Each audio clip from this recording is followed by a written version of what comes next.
When we talk about cars, the first few things that'll come to your mind, especially if you're into cars, would be the engine, transmission, the type of fuel, and a few other things.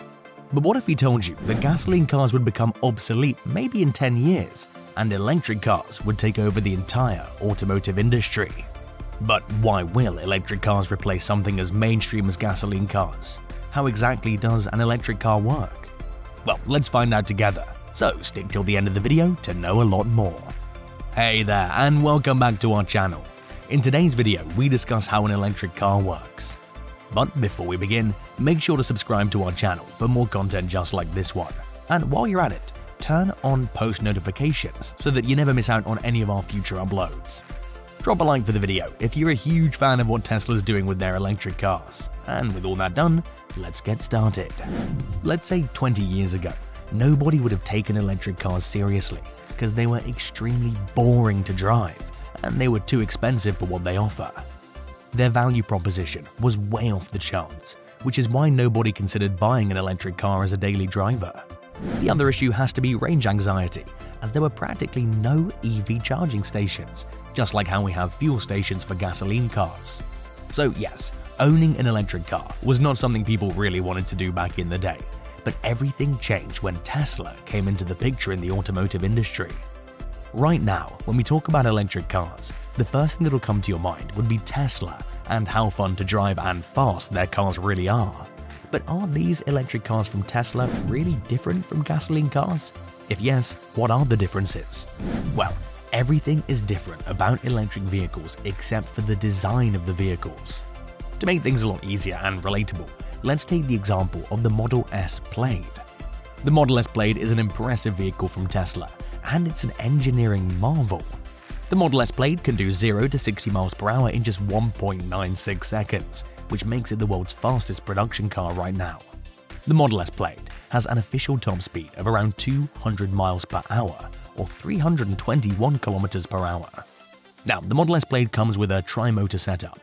An electric vehicle is powered by electric motors, which in most cases would be entirely propelled by electric motors, or partially combined with an internal combustion engine. These motors are powered by energy stored in rechargeable batteries. The most important component in an electric vehicle has to be the batteries, because batteries represent about 40% of the total price tag of a new electric vehicle. The tri-motor Model S also features an all-new battery pack, and the supercharging rate's been bumped up so that it can gain a range of 187 miles or 300 kilometers in 15 minutes, which is insane. When it comes to the battery pack, we're looking at a 100 kWh battery pack that will be powering all three motors. So what exactly happens when you press the pedal of an electric car? Unlike gasoline cars with an electric vehicle, there's a controller linked to the pedal, and the controller takes the input and regulates the electrical energy from batteries and inverters. The inverter will send a certain amount of electrical energy to the motor depending upon the pressure on the pedal. The electric motor will then convert electrical energy into mechanical energy. The mechanical energy is then converted to rotational energy, and the rotation of the motor rotor rotates the transmission, so the wheel turns and the car moves. It's not rocket science. It's a lot simpler than your average gasoline car. Now, there are so many different types of electric vehicles. We have battery electric vehicles like Tesla Model S Plaid that are fully electric. We have hybrid electric vehicles like the ones that Toyota makes. And we have plug-in hybrid electric vehicles, and we have a few others as well. The way of driving an EV is also quite different from those traditional gasoline cars. With an electric vehicle, the power is converted from the DC battery to AC for the electric motor. When the brakes are pressed or when the electric car is decelerating, the motor will end up becoming an alternator, and it will be producing power instead of using power, which will then be sent back to the battery. This is very familiar for those people who drive an EV. It's called regenerative braking. The first difference between driving an electric car and a gasoline car is all about dealing with regenerative braking. You should know that EVs do take some time to charge, which is why learning how to deal with regenerative braking is very important. This means that you also need to change your driving style to get the maximum out of regenerative braking, instead of pressing the brakes all the time as you would with a gasoline car. Here, you could just lift off your foot from the accelerator and let the car slow itself down. But again, This requires a lot of practice and is still a really good feature to have. That's all the basics of how an electric car works. Now, let's talk about a few advantages and disadvantages of electric vehicles over gasoline cars. Today, EVs are sold as vehicles with extremely low maintenance and running costs, and they also tend to reduce a lot of the carbon footprint. Well, the low maintenance cost part is very debatable, especially with Teslas, considering the fact that Teslas are really expensive vehicles, so will be their insurance costs, and the price of spare parts is also on the higher side. But again, this is expected if you're spending that kind of money on a car, because expensive cars do have expensive parts. So, lower maintenance costs only mean that you don't have to pay for oil changes, and you also don't have to pay for fuel. Electric cars also have very few moving parts, so in a way, you don't have to replace a lot of parts during the ownership period.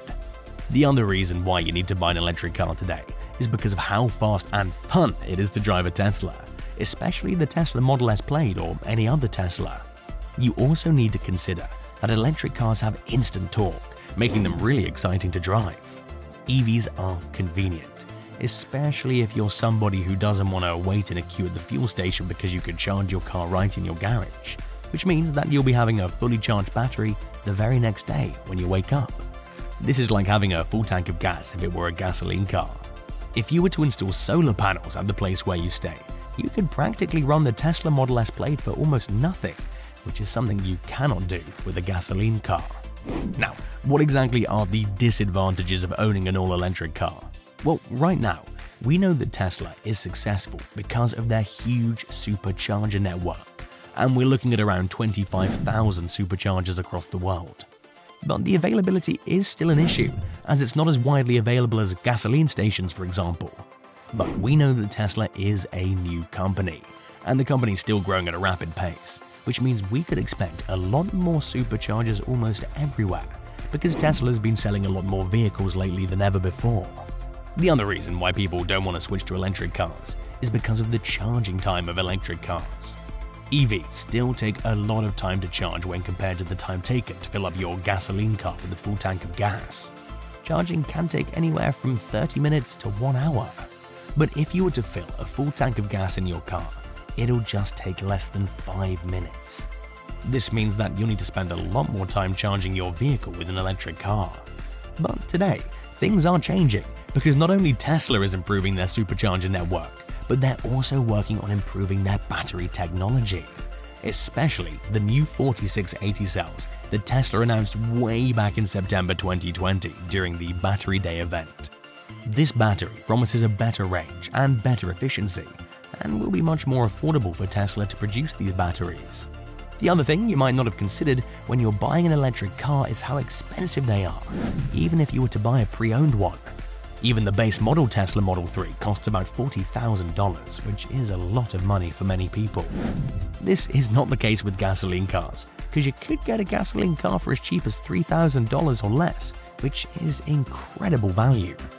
But this also has to do with the fact that gasoline cars have been around for quite a long time now. You also need to save up money for battery replacements, as batteries will get weaker over time. The efficiency of the battery also depends on the temperature at which these EVs are operated. So, to sum things up, the innovation and advancement of internal combustion engines and mass production of cheaper gasoline vehicles is the reason why there was not so much research and development that went into making electric cars. But now, things are changing as many manufacturers are coming up with their own electric cars. This is exciting because competition will drive innovation, and innovation is always good for us, the consumers.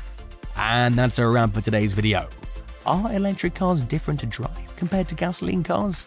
Do you think by 2030, all of us will be driving around in electric vehicles? Do let us know your thoughts in the comment section below, because we would love to hear from you all.